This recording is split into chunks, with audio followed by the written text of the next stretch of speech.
John Duggan, good morning to you. How you doing? Hello, Ger and Eoin. We're here to talk about Niki Lauda.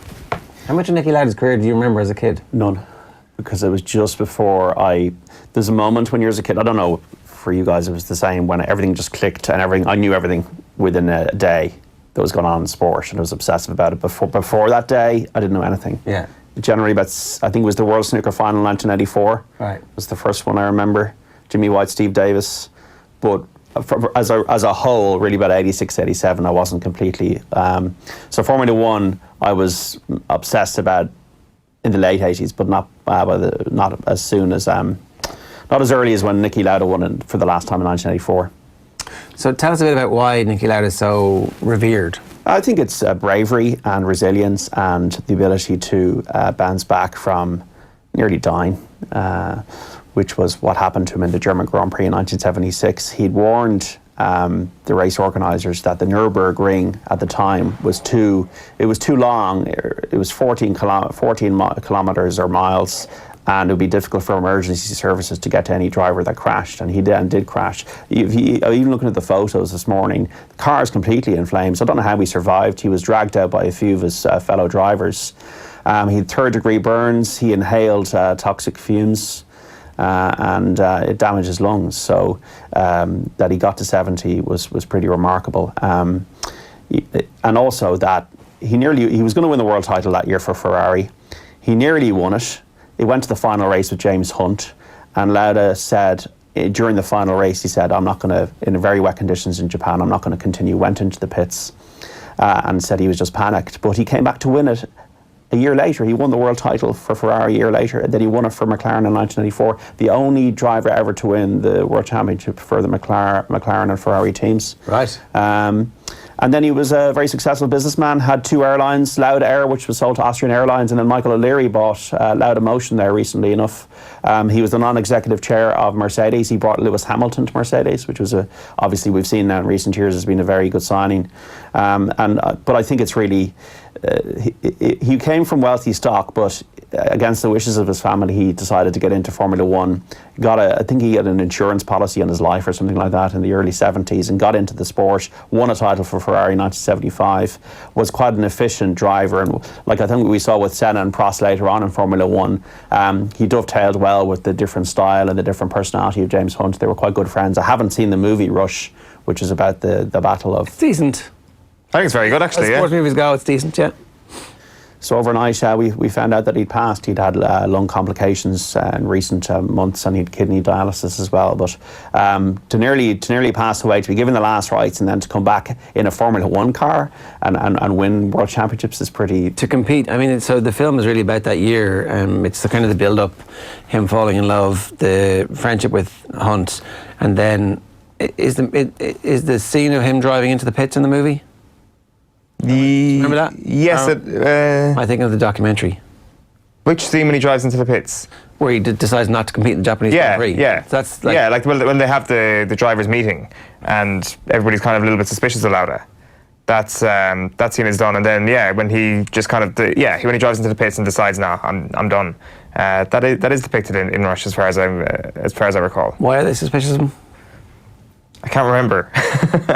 There is a good documentary about that as well, where you see these team meetings, and like you fast forward to... Because he was leading the World Championship, wasn't he? The leading driver, or am I getting my dates mixed up? Lauda was leading the World Championship. Right, okay, that makes sense. Race, and Hunt won the race. When you look forward to, or spool forward to the drivers' meetings at Imola, the footage in Senna of that, I'm right about that?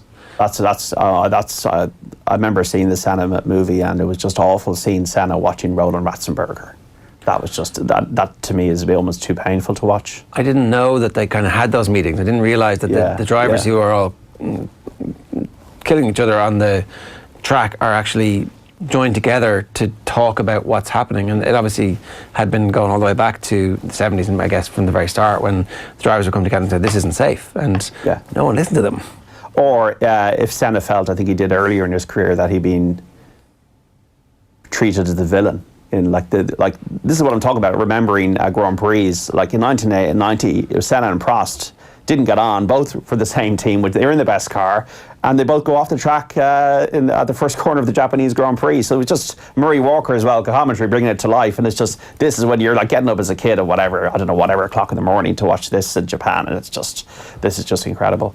And Niki Lauda, kind of an interesting trivia thing, that he won the 1984 championship by half a point, because in Monaco, they didn't finish the full race, so Prost only got half the points for winning it. Right. So Lauda ended up winning the championship by half a point. But I was going through some of the photos this morning, and I don't know about it now in private jets and obviously the money they make and everything now, and it is a bit of a circus, like, you know, those Transformers when you're a child, and, you know, it just all opens up and everything is just there. That to me is what the Formula One kind of feels like at the moment. But back in, say, the 70s and everything, you were traveling all around the world, all these places that you get to, and I'd say it was probably a more innocent time to be just traveling around the world and meeting people and winning Grand Prix like the US, like there was Grand Prix in the US back then that Lauda was winning. So a sad day, and, you know, so a lot of legends passing.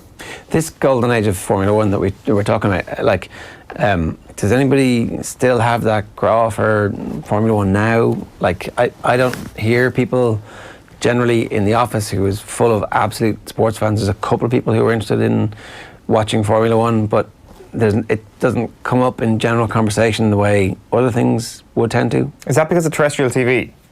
Like, I think everybody has, no matter what generation you come from, everybody has memories of Sunday morning, Grand Prix, whatever it was. And regardless if you're interested in the sport or not, the names became synonymous with the sport, and the names became synonymous with worldwide sport, and were automatically huge figures in your head. Now, granted, that's very localised into what we actually experience here in Ireland and in the UK, but I do wonder if that's actually part of it, really, because ultimately when it comes to a sport that you're not actually playing as a kid, or that you have no kind of first-hand experience of, it is the televisual experience that kind of makes it, right? I think personalities is a big thing. I think we've seen this a bit in tennis as well in recent years, that you need to be able to identify with the people you're following. I think it's why people could identify with Ayrton Senna, because he wore his heart on his sleeve. He was very emotional. Michael Schumacher, I think, was probably the last person I identified with in Formula One because of his utter brilliance, and that he was just breaking all these records in Ferrari, and he was just so dominant. I find it hard to warm to Lewis Hamilton. I think Max Verstappen is very interesting because he's young and he's fearless, and he's probably what the sport needs. And I think, like, I've seen it with snooker, I've seen it with tennis.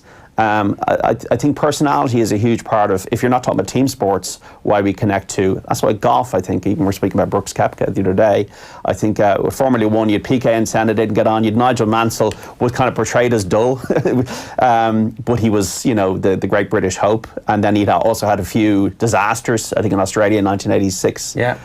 The tyre blew up, and then he won the title eventually, and then Damon Hill and Schumacher, like, were going head to head. So I think rivalries and personality, and maybe, like, it was a bit more raw back then.